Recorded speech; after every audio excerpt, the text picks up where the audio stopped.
अखिल गुण निधान सच्चिदानंद घन करुणा वरुणालय भक्तवत्सल भगवान श्री पांडुरंगाच्या चरणावर मनपूर्वक साष्टांग अभिवादन करो। आद्याचार्यांपासून अस्मदाचार्यांपर्यंत सकल संत आचार्य वृंदांना साष्टांग अभिवादन करो।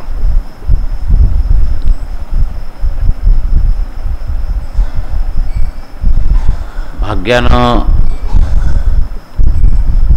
वारकरी संप्रदायात येऊन पंढरपूरशी नातं असणारे आणि पुरुषोत्तम मासात थोडा समयदान करणारे नामसाधने करता उपस्थित असणाऱ्या सर्व भाविकांबद्दल सद्भाव प्रकट करतो।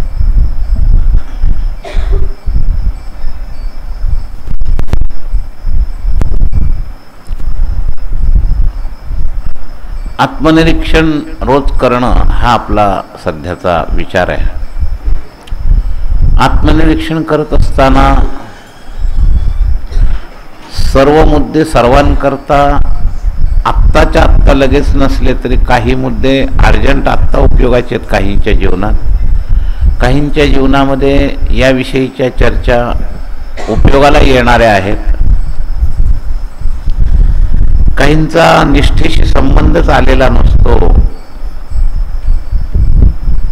पुण्यानं प्रवाहित होऊन परमार्थात असतात, चांगली गोष्ट आहे।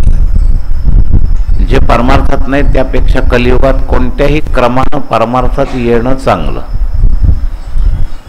म्हणून कधी कधी खूप सुशिक्षित खूप अभ्यासक लोकांपेक्षा सुद्धा भोळे भाळे जे समयदान करतात त्यांच्याविषयी आतून एक आम्हाला आदर असतो की यांचं काहीतरी भाग्य तरी निदान मूळ परमार्थ तरी घडतो।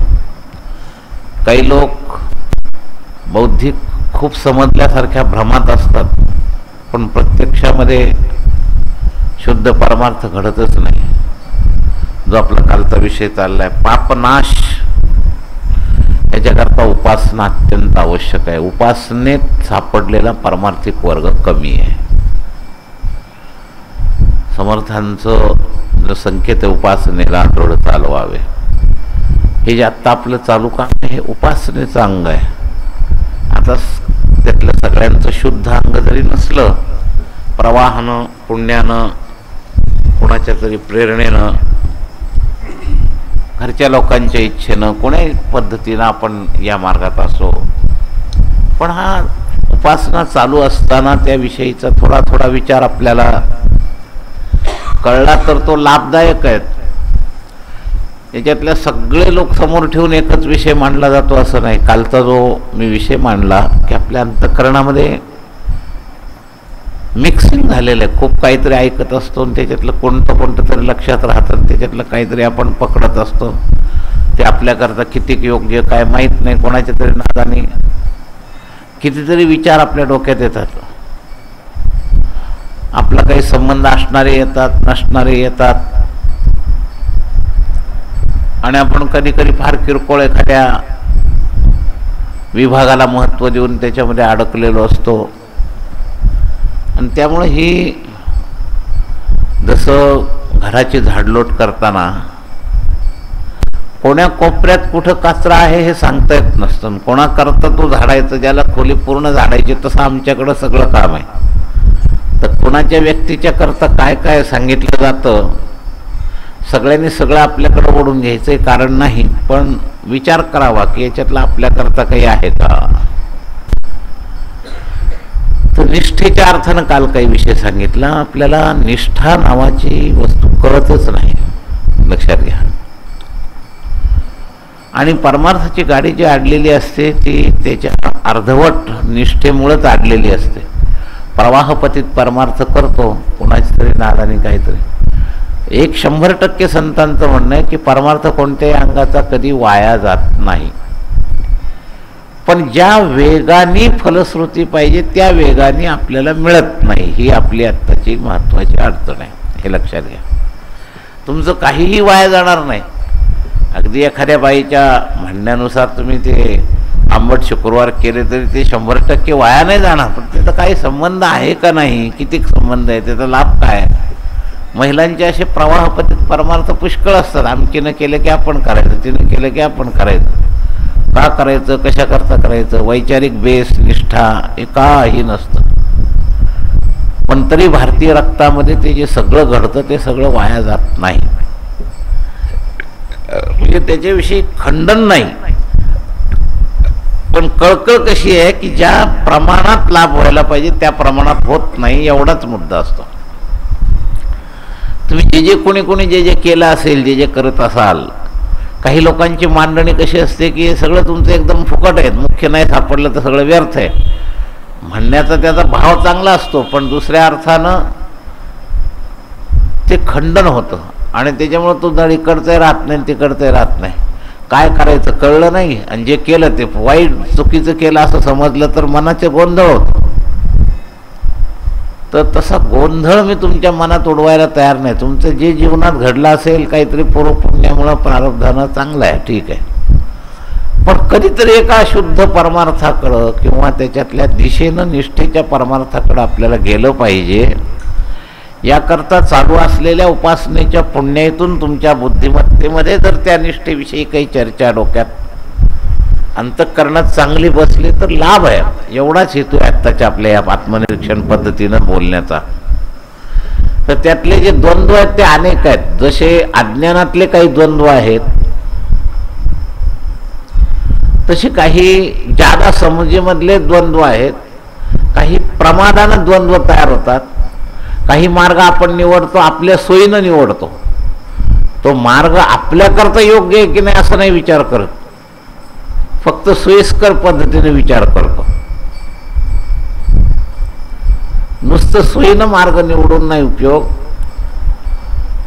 औषध आहे म्हणजे घेतलं का रोगाला बरं होईल का? काही औषधं रोगच निर्माण करतील चुकीची जर घेतलं तर. आपला रोग आणि औषध याची जर जोड झाली तर औषध निरोगी करील आपल्याला. पण देखादेखी आपण कितीतरी असे देखादेखी औषधं घेतो. एका व्यक्तीला गुण आलेला असतो, तो सांगतो की आम्ही ते घ्यायला लागतो.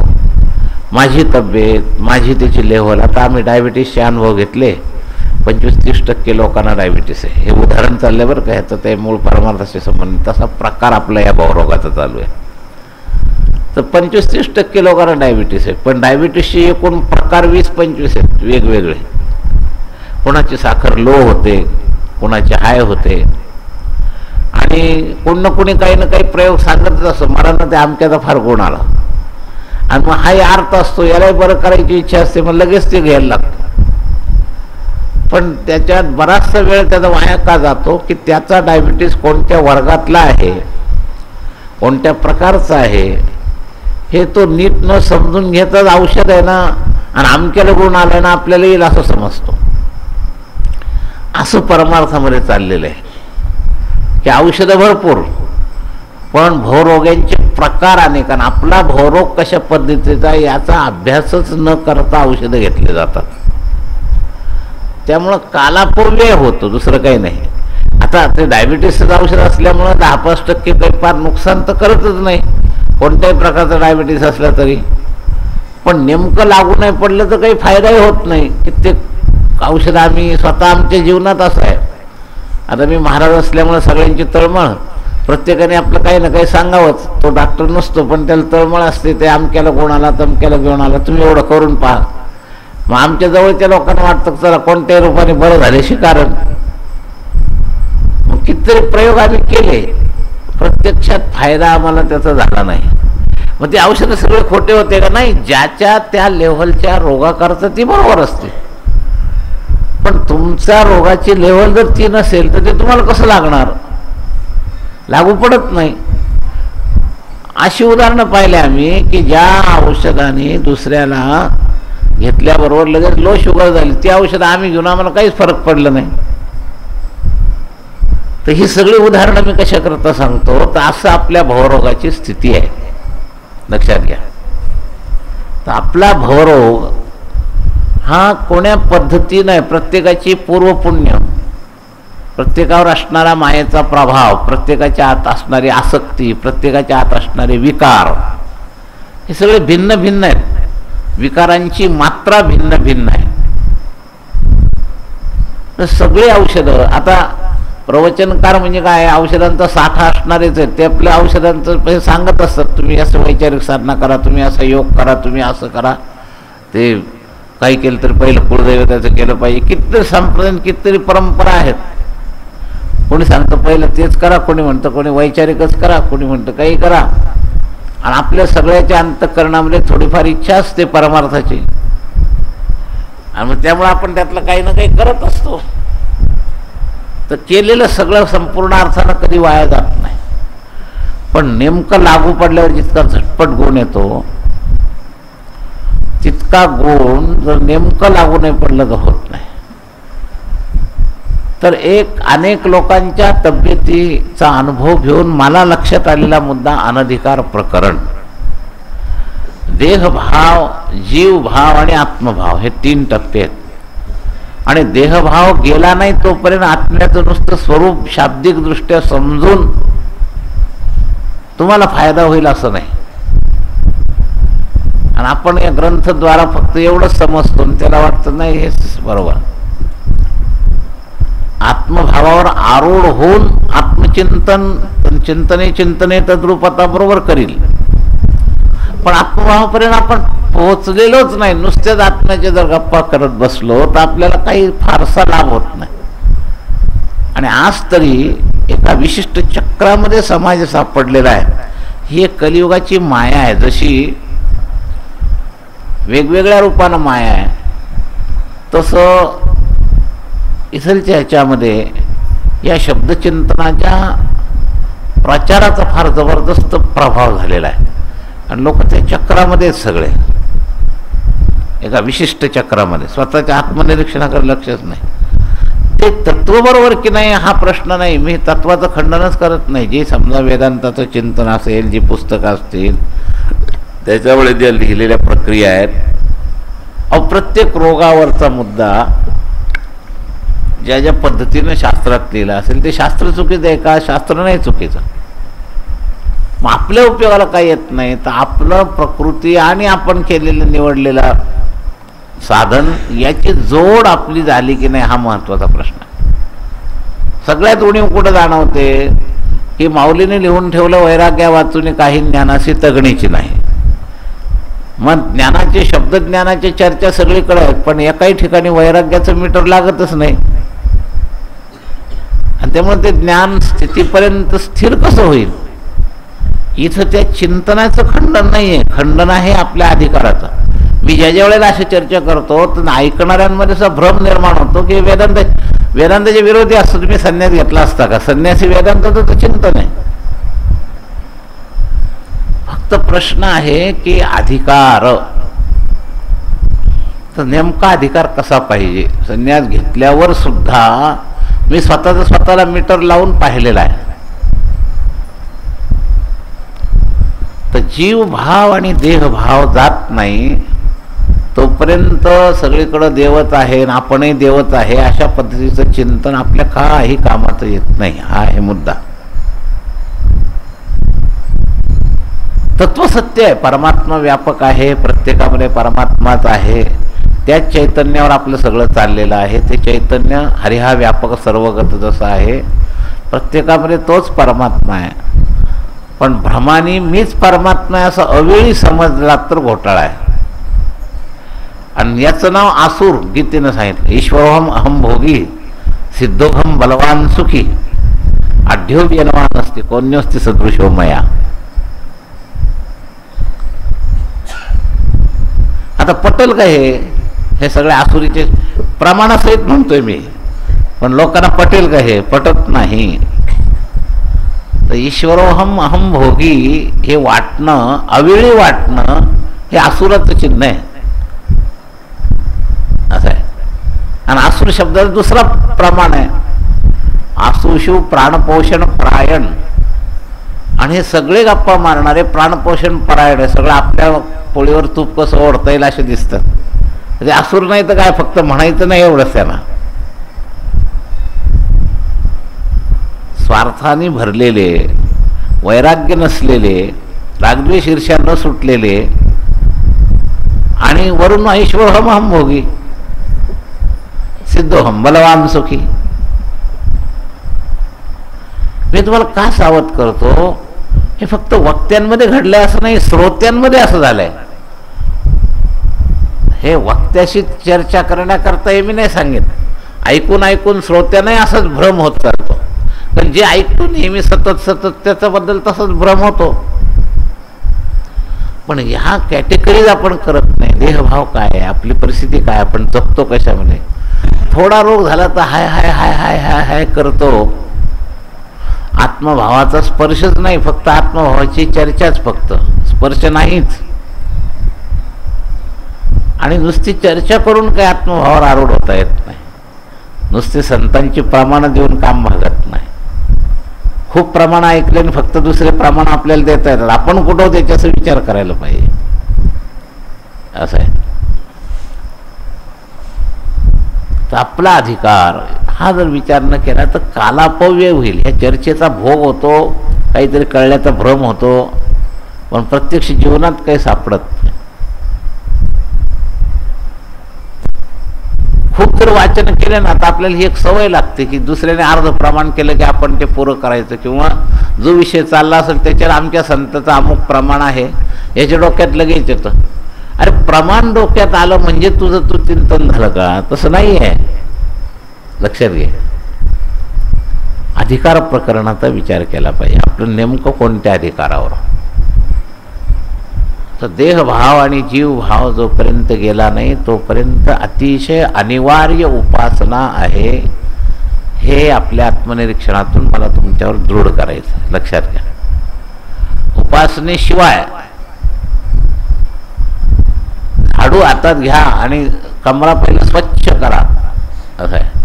ही धूळ इतकी आहे आणि आहे त्या धुळीवर जर तुम्ही बाकीचं काही केलं तर उलट इन्फेक्शन होईल, बाकी काय होणार नाही. स्वच्छ पाहिजे अंतःकरण. म्हणून कपटगाठ मन में नाही, मागच्या वेळेला प्रवचनात सांगितलं होतं, सबसो सरळ स्वभाव नारायणता भजन की लगी किनारी, भगत की लगी किनारी नाव. सरळता नाही, कपट खूप मनात. तर शाब्दिक चिंतन हे मार्ग कळण्याकरता काही अंशानं फार थोडंसं गरजेचं आहे. त्याच्यापेक्षा जास्त गरजेचं आहे आत्मनिरीक्षण परमार्थामध्ये. आणि आत्मनिरीक्षण गेलं. हल्लीच्या काळात महाराज विनोद करायचे तसं ध्यान करायचं म्हणजे म्हणे नाकाच्या टोकाकडं पाहायचं. तर महाराज विनोद करायचे, अरे नाकात म्हणजे दुसऱ्याच्या नाकाच्या टोकाकडं नाही, आपल्या स्वतःच्या नाकाच्या टोकाकडं. तसं आत्मनिरीक्षणाचा विचार आहे. आम्ही सगळे दुसऱ्याचेच नाक पाहत राहतो, आमच्या स्वतःचा विचारच नाही करत. आमच्याचं असं आहे, तमक्याचं तसं आहे, तुम्ही असं करा, तुम्ही तसं करा. हे परोपदेश पांडित्य. मग ते आमच्या ठिकाणी असं लिहिलंय, मग असं करायला काय हरकत आहे? मग संतांनी असं म्हणलंय, त्यांनी कोण्या लेवलनं म्हणलंय, त्याचा मागचा पुढचा संबंध काय? हे काय नाही. प्रमाण देऊन लगेच आपण उत्तराला उत्तर द्यायला तयार असतो. तेव्हा थोडासा बारीक विचार करा प्रामाणिकपणे. आत्मनिरीक्षण. आणि आत्मनिरीक्षणामध्ये घोटाळा कुठं आहे? तर आत्मनिरीक्षणामध्ये आपल्याला नेमकं काय कळलेलं नाही, तर आपल्याला आवश्यक असणारा उपासना कळलेली नाही, देहभाव गेला नाही, ही प्रामाणिक स्वीकृती नाही, देहभावाविषयी विचारच नाहीये. या शारीरिक दुःखामध्ये तुम्ही इतके व्यथित का होता? तर देहभाव गेला नाही म्हणून. शरीर दुःख येणं हा प्रारब्धाचा भाग आहे, पण त्याच्याबरोबर आपण मनाला व्यथित न करणं हा आहे अभ्यास. आणि तिथं आपण फेल जातो. लक्षात घ्या. किती व्यथित होतो, सगळा परमार्थ बाजूला राहतो आणि आपण त्या व्यथिततेनं व्यग्र होतो. हे विकार तर त्याच्यानंतर स्थूल आजारातून देहभाव सुटत नाही. विकार तर सूक्ष्म देहभावातले आहेत. स्थूल देहभाव, सूक्ष्म देहभाव. परा प्रकृती जी आहे, या दोन्हीच्या पलीकडं मग परमात्मा आहे. पराप्रकृतीपर्यंत सुद्धा आपण, पराप्रकृती कशाला म्हणलंय? जगत आपण पकडलंय, धारण केलंय. जीवभूता महाबाहो येदम धार्यते जगत, ही पराप्रकृती. आणि ते धारण केलेलं जगत आपलं सुटत नाहीये याच्यावर आपलं निरीक्षणच नाहीये. पुस्तकी ज्ञानाच्या आधारावर जनरल परमार्थाचा नुसतं संग्रह चाललाय. जगत कशाला म्हणतात, आत्मा कशाला म्हणतात, ब्रह्म कशाला म्हणतात, आणि हे गाठ कशाने पडले, सगळं माहिती माहिती माहिती माहिती भरपूर. पुस्तकी ज्ञानानं प्रक्रिया पाठ, पण आपल्या उपयोगात आणण्याच्या दृष्टिकोनातून आत्मनिरीक्षण नाही. परमार्थामध्ये फार महत्वाचा नियम आहे शरणानंदाचा, आत्मनिरीक्षण. अर्थात प्राप्त विवेक के प्रकाश में अपने दोषों को देखना. शौचाल झाली नाही तर मन व्यथित होतं, इतकं देहभाव आपला आहे. आणि गप्पा खूप उंच उंच मारतो आपण. तर नेमकं आपण कुठं आहोत याकरता आणि जिथं आहोत तेच दूर करत करत टप्पा पुढे गाठला पाहिजे. आपण आहोत देहभावाच्या लेव्हलवर, आणि देहभाव दूर गेला पाहिजे. देहाच्या निरासे पाविजेया ठाया, संतांचे शब्द सगळ्या बाजूला प्रमाण आहेत. आणि देह निराश झाला नाही. देवा आता ऐसा करी उपकार, देहाचा विसर पाडी मज, तरीच हा जीव सुख पावे माझा. बळे केशी राजा कळवाले. लक्षात घ्या. तर देह निराश हे तर स्थूल देहाचा चाललंय. सूक्ष्म देहामध्ये सगळ्यात शेवटची पकड आहे अहंकाराची. अहंकार गेला आणि तुका म्हणे देह झाला, देव झाला. आणि तेव्हा समजायचं मग सूक्ष्म देहाची शुद्धी. सूक्ष्म देहातले कचरे तर वेगळेच आहेत. काम क्रोध हे सूक्ष्म देहातले कचरे आहेत. आणि स्थूल देहातला कचरा काय आहे? देहाने आजारी पडणं हा नाही कचरा, त्या आजाराला आपण किती महत्व दिलं हा कचरा आहे आपला. आजार येणं आणि जाणं हे तुमच्या पूर्व प्रारब्धानुसार त्या देहामध्ये भोगाच्या रूपानं तुका म्हणे पापेन येती भोगाची या रूपे. आपण देवावर आरोप देतो, आपल्या पापाकडे निरीक्षण करत नाही. उपाय तिसरीकडेच. मी इतकं परमार्थ करतो, माझं आमकं का बरं होत नाही. अरे माग केलंय ते भोगावं लागेल. सोडायचं असेल तर पाप कमी करावं लागेल, तेव्हा ते भोग संपते. मग पाप कमी करता भजन कर ना, ते नाही करत, बाकी सगळं करतो. औषधोपचार करील, देवाला नाव ठेवील, देवाने माझं का बरं करू नये. पण खरं पापाची जी मात्रा आहे ती भजनानं कमी होते. ते भजन महत्वाचं आहे, म्हणून उपासनेला दृढ चालवा. आणि आपल्याला त्या भजनाचे टप्पे कळत नाहीत. आपण केलेलं भजन, संख्यात्मक भजन फार झालं असं वाटतं, त्याच्या बदल्यात आपल्याला खूप मिळावं असं वाटतं. पण पापाची इतकी मोठा जमा खर्च आहे. पूर्वीचा वही तो काढतच नाही आपला केवढा मोठा खर्च आहे. तो जमा खर्च कळत नाही. पापाचे अनेक प्रकार आहेत. काही पुण्याने काही पाप जळतात, काही पाप पुण्याने परस्पर जळतच नाहीत, असं आहे. आणि किती जन्माची पाप आहेत, एका जन्माचे नाहीत. तुमचा जो तुमच्याजवळचा साठा आहे तो फार मोठा आहे. संचिताकडे लक्ष नाही आपलं, फार मोठं संचित आहे. कोणत्या कोणत्या जन्माची पाप भोगाय करतात या योनी आहेत. थोडी स्वाधीनता मनुष्य देहामध्ये, पण पाप भोग योनी मनुष्य देहामध्ये, पुण्य भोग योनी, पाप भोग योनी याच्यामधून थोडंसं सुटण्याचं स्वातंत्र्य हे एकच वैशिष्ट्य नरदेहाचं आहे. नरदेहा व्यतिरिक्त बाकीच्या देहामध्ये सुटायचं स्वातंत्र्य नाही. पाप भोगणे भोग योनी आहेत, आणि वरच्या काही पुण्य भोगणे भोग योनीच आहेत. पण क्षीणे पुण्य मरते लोक विशंती. तर दोन्हीमध्ये स्वातंत्र्य कमी आहे, ते मानव देहात जास्त आहे. त्या मुद्द्याचा विचार डोक्यात नाही. जो भोग योनीतून सुटण्याचं स्वातंत्र्य हे नरदेहाचं वैशिष्ट्य आहे. म्हणून नरदेहाचे ज्ञाने सच्चिदानंद पदवी. आत्मनिरीक्षण सुद्धा सगळ्या देहात होत नाही, इथंच होईल ठरवलं तर. म्हणून शरणानंदांचा हा नियम आहे, आत्मनिरीक्षण अर्थात प्राप्त विवेक के प्रकाश में अपने दोषों को देखना. हे झाडू लावण्याचंच काम आहे. हाच नियम महिनाभर आपला चालणार आहे. आता लक्षात घ्या. की आपण आपल्या स्वतःचं निरीक्षण करा. दुसऱ्याच्या नाकाची शेंडे पाहण्याकरता उपयोग करून ध्यान लागणार नाही. नासाग्र दृष्टी ध्यानानं लागते हे दृष्टांत आहे. पण नासाग्र म्हणजे दुसऱ्याचे नाक पाहतो आपण, आपल्या नाकाकडे नाहीच वृत्ती जात ध्यानामध्ये. त्याला म्हणतात आत्मकेंद्रित होणं ध्यानाकरता. तसं आपल्यामध्ये असलेल्या दोषाचं चिंतन करणं.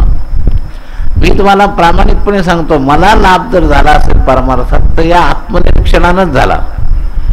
आपण आपल्याशी प्रामाणिक पाहिजे. संपूर्ण मनुष्य जन्माला येताना निर्दोष येत नाही,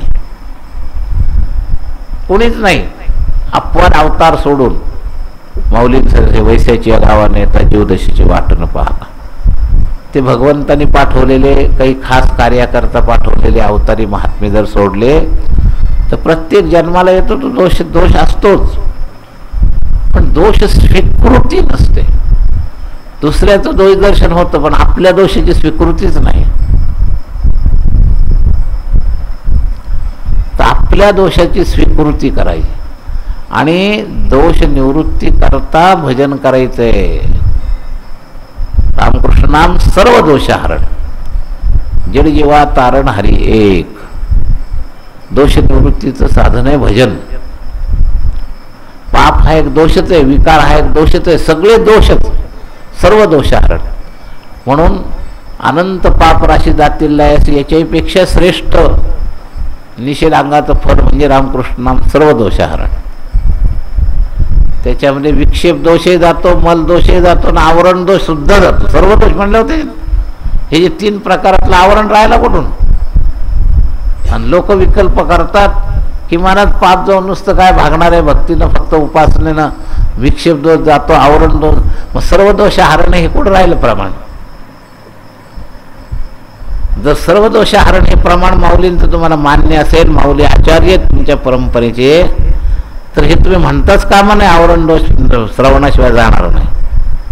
रामकृष्ण नाम सर्व दोष हरण. तेव्हा विकल्पच काढतं काम काय? भजनाने फक्त विक्षेप दोष जाईल पण आवरण दोष जाणारच नाही. सर्व दोष हरण म्हणल्यावर इथं कुठे राहिलं ते ही कल्पना चुकीची आहे. उलट हे औषध असं आहे, काही औषधं काही ठराविक लेवललाच उपयोगी पडतात, पण काही औषधं असे सगळ्याकरता प्रामाणिकपणे उपयोगी, काही आरोग्य करतात आणि काही दोष निवृत्ती करतात, अशी औषधं असतात. त्यातली श्रेष्ठ औषधातला नमुना आहे हा नामस्मरण. कोणालाही नुकसान न करणारा, फार उच्च, ज्याला खूप शाब्दिक समजलंय पण जरी गाडी आडली असली तरी रामकृष्ण नाम सर्व दोष हरण. आवरण भंग होत नसेल, अज्ञान जात नसेल, म्हणून भजन करा. भजना इतकं दुसरं काही श्रेष्ठ नाहीये. कलियुगात तर याच्या इतकं दुसरं साधनच नाही उत्तम. पण काय आहे, ते पाप आडवं येतं, माणसाला भजनावर विश्वास बसत. आता तुमच्यातलं वाटतं आम्ही करतो, आमचा विश्वास आहे, पण विकल्प निर्माण होतात म्हणजे पुरा विश्वास नाही, कुठेतरी कमी आहेत. चांगल्या बुद्धिमान माणसांनी जर तुम्हाला समजून सांग, अरे नुसतं असं भजन माळा ओढून काय होणार आहे, थोडं हे केलंच पाहिजे, ते बुद्धीत धक्का बसतो. धक्का बसण्याचा अर्थ आपल्या विश्वासात कुठेतरी थोडी कमी आहे असं आहे. खरे हो ते पाहिजे, ते शिवाय काय हे नुसतं एवढ्याने काय भागायचंय असं वाटणं, याचाही अर्थ सुद्धा असाच आहे की खरा नामावर पुरा विश्वास नसतो. तर निष्ठेमध्ये हे लक्षात ठेवा, जीव भाव आहे तोपर्यंत उपास्य उपासक पद्धती शिल्लक पाहिजे. जीव भाव ममैवांश जीवलोके, अंशांशी भावानं उपासना करा. आणि ज्याला अंश हे स्वीकृत नाही, आणि हे कधी गडबड होते, ते असं मिक्स श्रवण केलं की गडबड होते. नुसतं दासोहम दासोहम दैन्यता काय उपयोगाची नाही. आपण पण देवच आहेत, झाला विक्षेप. मग हे बरोबर का ते बरोबर? आपल्याकरता हेच बरोबर का? तर आपला देहभाव गेलेला नाही. देहभाव जोपर्यंत आहे तोपर्यंत जीव अंशांशी उपास्य उपासक भावना सोडता कामा नये. संतांच्या जीवनात दोन्ही भाव जाणवतात आणि ठराविक काळापर्यंत त्यांनी त्या वरच्या तत्वज्ञानाचा स्पर्श नको म्हटले. जे तुकोबराय वासुदेव तत्वता ते आरूढ झाल्यावर म्हणाले तेच तुकोबराय उपासक काळामध्ये अद्वैताची वाणी नको माझे कानी असंही म्हणले. आणि हा नेमका विभाग आपल्याला करता येत नाही. आपण याच्यातच अडकून पडतो. घोटाळा आपला असाच आहे. ते खंडन नाही. तुम्ही आत्ता अद्वैत ऐकू सुद्धा नका. हे अद्वैताचं खंडन नाही, आपल्या अधिकाराचा विचार आहे त्याच्यात. अनधिकारामुळे ते आपल्या आत्ता उपयोगाचं नाही असा त्याचा खरा अर्थ आहे. असा मुद्दा लक्षात घ्यायला पाहिजे. का नाही ते ऐकायचं? तर वाघिणीच्या दुधाला वाघाचंच पिल्लू व्हायला पाहिजे, सिंहणीच्या दुधाला सिंहाचंच पिल्लू व्हायला पाहिजे. कोणत्याही भांड्यात टिकत नाही असं म्हणतात की ते फुटून जातं बाहेर, इतकं ते ताकददार असतं.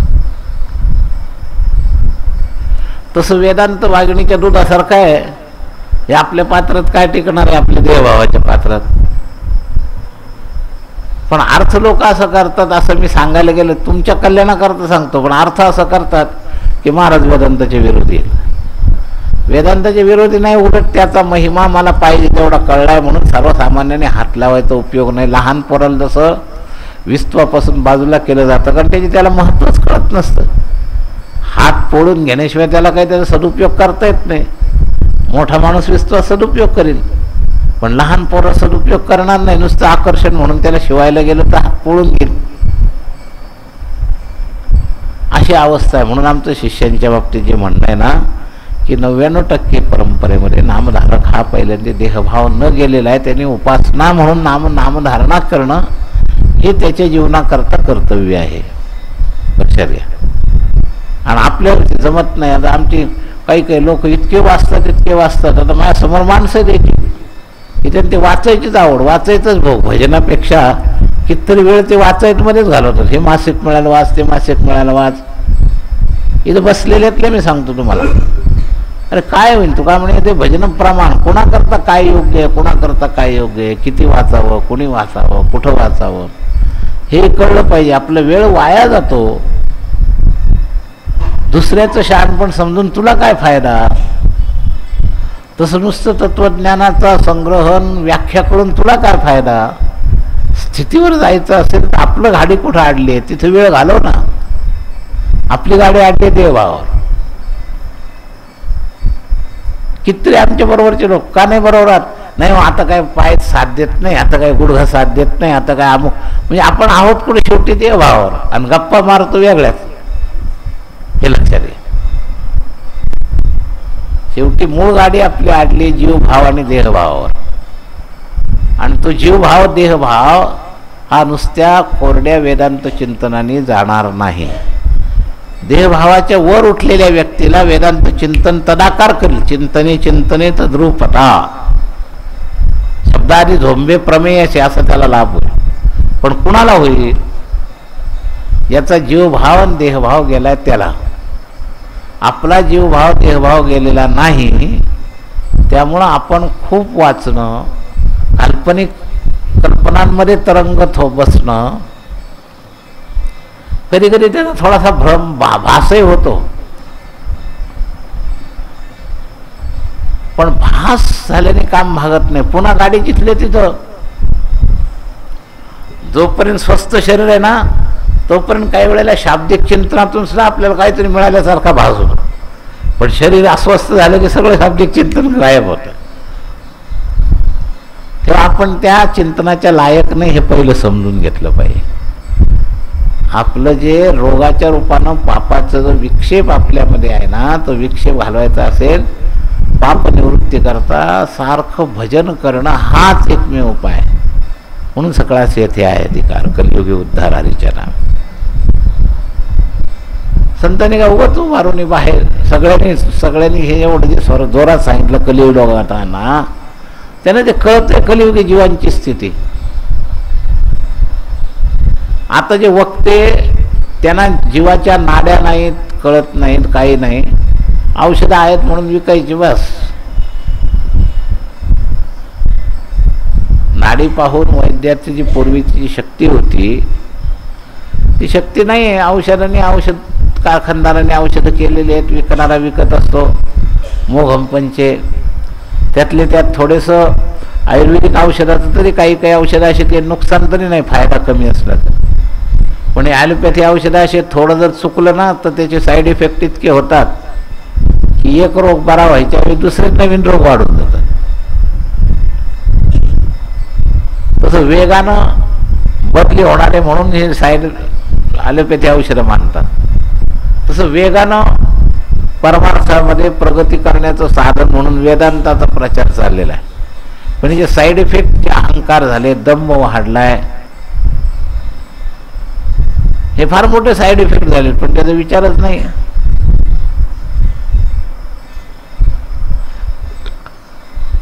मी तुम्हाला का सांगतो, तुमच्यात कोणी फार वेदांती नाहीत, आहेत 2-3 जास्त नसते, पण आपल्या अंतःकरणामध्ये कोणत्या ना कोण्या साधनेचं जमलिंग होतं. नुसतं वेदांताचंच नव्हे, एखाद्याला योगाचं होईल, एखाद्याला कर्ममार्गाचं होईल, एखाद्याला काय कुळ धर्मकुलाचाराचं होईल.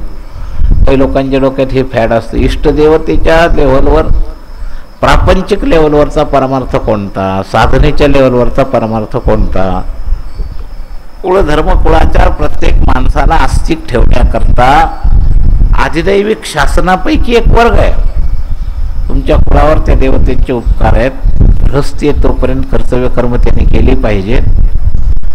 साधकीय लेवलवर जर इष्ट निश्चित झालं आणि तुम्ही इष्टाच्या मागं लागल्यावर तुम्हाला विक्षेप करतात. अरे तुमचं कुळधर्माचं तुम्ही काही करत नाही, नुसते ह्याने काय तुमचं नुसत्या पांडुरंगाची भक्ती करून काय होणार आहे, तुमच्या खंडोबात काहीच करत नाही, तुमच्या ह्याचं काही करत नाही. जर तुम्ही साधक झाले असाल आणि तुमचं इष्ट जर निश्चित असेल तर हा विक्षेप चुकीचा आहे, पण तुमच्या डोक्यात घुसल्याशिवाय राहत नाही. जो जे सांगल ना त्याचा विक्षेप, कली विकल्पा बहु जोर. संकल्पाचा जोर लवकर होत नाही, पण विकल्पाचा जोर तेव्हाच होतो. तुम्ही करत असाल, तुम्हाला जर तो कोणीतरी विकल्प करून दिला ना, अरे तू सगळं हे बरोबर आहे पण हे तुझं चुकलंय, ते लवकर विसरतच नाही, ते डोक्यात बसतं.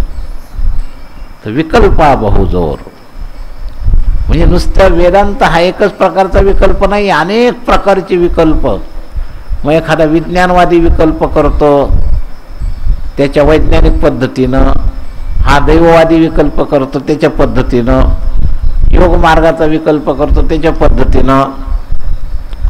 आणि या सगळ्या विकल्पामध्ये आपण तरंगत असतो, आपला कालापव्यय करत असतो.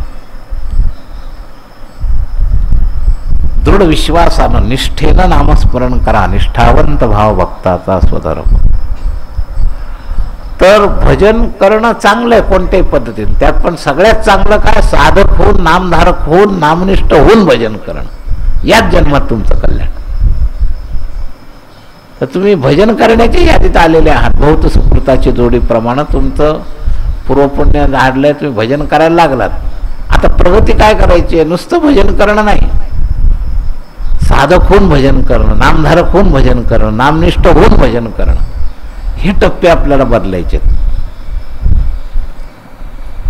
काही वेळेला ओघाने एखादा चांगला मार्ग सुद्धा आपल्याकडे येतो, पण ओघाने येणं आणि चांगला समजून तो घेणं ह्याच्यात अंतर आहे. तर ओघाने तुम्ही या चांगल्या मार्गात आलात, पण याला चांगलं आहे असं समजून हा करणं हा थोडा वेगळाच विषय. याच्याकरता हे सकाळचं जे चिंतन आहे ना, त्याला नामनिष्ठ होण्याकरता अंतरंगाची तयारी व्हायला पाहिजे. म्हणजे दुसऱ्या कोणत्याही आलेल्या विकल्पानं त्याच्यामध्ये विक्षेप होता कामा नये, असं झालं पाहिजे. यांनी सांगितलं गंगा गंगादास, जमुना जमुनादास, आलोय अधिकार याच्याबरोबर इकडे सप्ताह म्हणून आलो तिकडे, असं अधिकार पुण्यकर्म करणारे आता कितीतरी लोक आहेत. न करणाऱ्यांपेक्षा ते सगळे चांगले आहेत, त्यांचं कौतुक आहे. आजच्या या भोग योनीमध्ये त्यांच्या जीवनात तेवढं घडतंय त्याचं कौतुक आहे. पण ते कौतुक फार महत्वाचं नाही. फार महत्वाचं कौतुक म्हणजे या आलेल्या मार्गामध्ये साधनेच्या निष्ठेनं ती साधना व्हायला लागणार, म्हणजे मग तुम्हाला फलश्रुती लवकर मिळेल. तर तुम्ही आता पकडताना त्याला वैचारिक लेव्हलनं या सत्संगाच्या निमित्तानं आपल्या अंतःकरणातला कचरा आपला आपण झाडला पाहिजे. संकेत करणारा कधी कधी आपल्या डोळ्याला दिसत नाही, मग आम्ही चर्चा करतो म्हणजे आमच्या डोळ्याने तुम्हाला फक्त कचरा दाखवतो, पण कचरा तुमचा तुम्हाला काढायचा आहे. तुमच्या अंतःकरणातला कचरा तुम्हाला काढायचा आहे. मी फक्त दाखवेल, तुमच्या निर्देशनात निर्देश करणं माझं काम आहे, पण कचरा काढणं ज्याचं त्याचं काम आहे. म्हणजे आपल्या धारणेत जे दोष आहेत हा कचरा आहे, मग ते दोष काढणं हे कोणाचं काम आहे? ज्याचं त्याचं काम आहे. संकेत मी करील किंवा या रूपानं तुमच्या अंतःकरणात कचरा आहे. सगळ्याकडे एकाच पद्धतीचा नाही, प्रत्येकाच्या वेगवेगळ्या लोकांच्या अंतःकरणातले कचरे मी आत्ताच्या आत्ता सांगितले, 4-5 लोक माझ्या नजरेसमोर येऊन. पण कचरा ज्याचा त्याला काढायचा आहे, तो स्वीकार करायचा आहे कचरा आहे. पण आपल्या स्वतःच्या झालेल्या ज्ञानाचा भरोसा, ज्यादा भरोसा, तो कचरा वाटू देत नाही. ते माझं बरोबर आहे, मला ते कळलं ते. तर ते श्रुतीवर प्रतिपन्नात येणं असते ते निश्चला समाधावचला बुद्धी सदा योगमवाप्ती. तेव्हा तू या मुद्द्याला प्राप्त होशील. हे श्रुती प्रतिपन्नत्व गेलं पाहिजे. म्हणजे काय शास्त्रीय श्रुती प्रतिपन्नत्व असतं असं नाही, आपल्या डोक्यातल्या बाकीच्या समजातून सुद्धा हे श्रुती प्रतिपन्नत्व येतं. एकाच प्रकारचं नाही येते. आणि हे सगळं गेलं पाहिजे. श्रुती प्रतिपन्नात यदास्थास्य ते निश्चला. निश्चल स्थायी मार्गावर जायचं असेल ना, तर ज्यावेळेला तू निष्ठेवर जाशील, ही निश्चला स्थास्यती म्हणजे निष्ठेवर जाशील. तुमच्या डोक्यातलं जे विक्षेप आहे, विकल्प आहे, तो जेव्हा बाजूला होईल. असं कोण आहे की ज्याच्या डोक्यात 2-2 विकल्प नाहीतच, आहेतच. आता भौतिक याच्यात राहतो ना. आणि तुम्ही बघा साधारणपणे एखादा रोग जर झाला तर भौतिक संस्कारामुळं वैज्ञानिक कार्यकारण भाव लावलाच जातो. वैज्ञानिक रोग नसला तरी लावला जातो आणि आतून ते सुटत नाही. एका बाजूला वाटतं की अरे हा आपला असा आदिदैविक रोग आहे, अमक्यामुळे झाला, कळलंय, त्याच्यावरही विश्वास बसतो, औषध तिकडे चालू. एका बाजूला वैज्ञानिक कार्यकारण भाव शोधतच राहतो. हे काय विपन्नत्व आहेत ना. देहभावामध्ये हे विपन्नत्व, ही चंचलता आडवी येते. एका मुद्द्यावर स्थिर व्हा. यदा स्थास्यते निश्चला समाधावचला बुद्धी सदा योगमवाप्स्यति. तर तू फलश्रुतीपर्यंत पोहोचशील. काय आहे विकल्प कसा असतो विज्ञानाचा? वस्तुस्थिती अशी आहे की विज्ञानाची कार्यकारण परंपरा ही अलीकडं, त्याच्या आधीची मूळ कार्यकारण परंपरा अध्यात्मामध्ये. पापामुळे रोग होतात हे मूळ कारण सांगितलं संतांनी. पण मूळ कारणावर आपण उपाय करायला जातच नाही. विज्ञानवाद्यांना तुमचे पाप दिसत नाही, तुमच्या फक्त शरीरात झालेल्या बाह्य प्रतिक्रिया दिसतो. ताप आलाय, पोट दुखतंय, अमुक आहे. या सगळ्याच्या मुळाशी काही टप्प्यामध्ये शारीरिक रोगाचं विज्ञानाच्या औषधाने उपयोग होतो. पण विज्ञान आध्यात्मिक कार्यकारण परंपरेला जर गेलेलं नसेल तर मुळासकट रोग नाही बरावं. पाप तर गेलंच नाही. अहो एखादं फिसकं झालं उष्णता म्हणून, ते फिसकं आपण त्याच्यावर मलमपट्टी केली ते बरं होईल. पण जसं वैद्यकीय दृष्टी आणि सायन्सच्या दृष्टीत फरक काय, तर वैद्यकीय दृष्टी त्याच्यातलं पाहते की याचा मूळ रोग आहे, याचं रक्त नासलंय, तेव्हा औषध ते रक्तशुद्धीवर देतं आयुर्वेद. आणि ॲलोपॅथीवाले पहिलं औषध काय देतील तर झालेलं फिसकं बरं करायला वरून मलमपट्टी करतील. एक फिसकं बरं होईल, एक बेंड बरं होईल आणि दुसरीकडे उठेल, कारण आतलं रक्तशुद्धी, नासलेलं रक्त अशुद्धी जी ती तर सुधारलीच नाही, मग त्याचं स्वरूप बदलतं. तसं विज्ञानवादी जे रोग बरे करतात ना, ते हे वरचं बेंड बरं केल्यासारखं का. आणि अध्यात्मवाद्यांचं मूळ रोगाचं निरीक्षण काय आहे की त्याचं मुळात काय आहे, पापाशिवाय रोग होत नाही. तो काय म्हणे, पापेने येते रोगाची रोग. पाप निवृत्तीचा प्रयत्न करा, यांनी शुद्धी होईल. आणि त्याच्याकरता उपासना करायची. एका बाजूला संन्यास जरी घेतलेला असला तरी प्रारब्धातल्या रोग निवृत्ती करता उपासना पाहिजेच. पहिला संन्यास ही झाली ती बाह्य स्थिती, आणि स्थितीवर जाणं संन्यासाच्या हे त्याचा पुढचा अभ्यासक्रम येतो. तसं महाराज झाला म्हणजे जीवनात त्याला रोगच होणार नाही असं नाही. त्याचे जे पूर्व प्रारब्ध आहे त्याच्याकरता त्याला हे सगळं करावं लागतं. पण उपाय जिथं रोग आहे ते कारण कळलं ना तिथं करायला पाहिजे. आम्ही वरचे उपाय करत राहतो. तर हे जसं निरीक्षण आहे आणि त्याच्यामध्ये तिसरा अंतःकरणाचं तत्वज्ञान कसं आहे, वैचारिक साधना कोणाच्या उपयोगाची आहे आणि आपण खरं त्या लायक नाही असं का समजायचं वेदांत चिंतनाच्या. देह निराश नाही, देह निराश जर नसेल, आपण असे महात्मे पाहिलेत देह निराश असणारे, देहात राहून देहाशी संबंध नसणारे. देव कृष्णाने उगाच नाही जनकाचं नाव घेतलं, देह निराश होता लक्षात घ्या जनकाचा, म्हणून त्याला खरं अशाला ज्ञानी पुरुष म्हणावं. शरीराच्या वेदनेकडे सुद्धा दुर्लक्ष करता आलं पाहिजे तत्वज्ञानावर आरूढ झाल्यावर, तो खरा ज्ञानाचा अधिकारी काय. पण आम्हाला हे बारकाईने शिकवलंच जात नाही.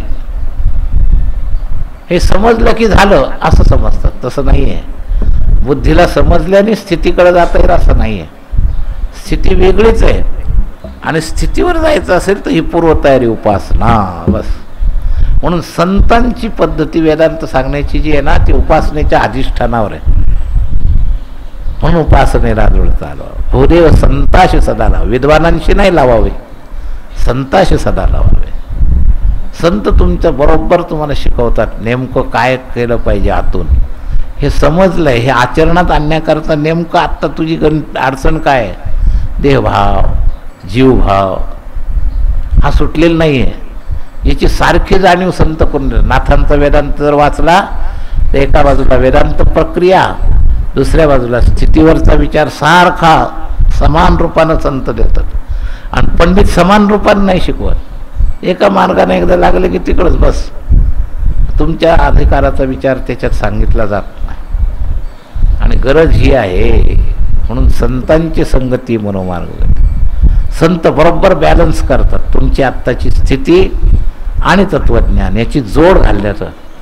डॉक्टरकडे का जायचं तर औषधं आणि त्याची मात्रा तुमच्या रोगाशी जुळवण्याकरता डॉक्टर लागतो. नाही तर पुस्तकातूनच लोक औषध घेऊन बरे झाले असते.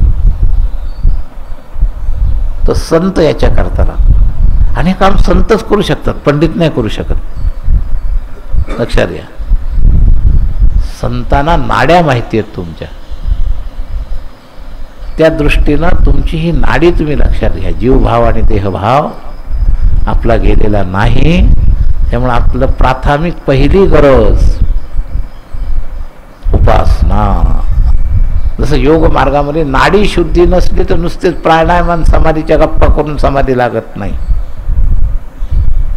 मी सगळं कशावर बोलतोय, परवाजे प्रमाण लिहिलं होतं ना, देह शुद्ध करूनही भजनी बजावे.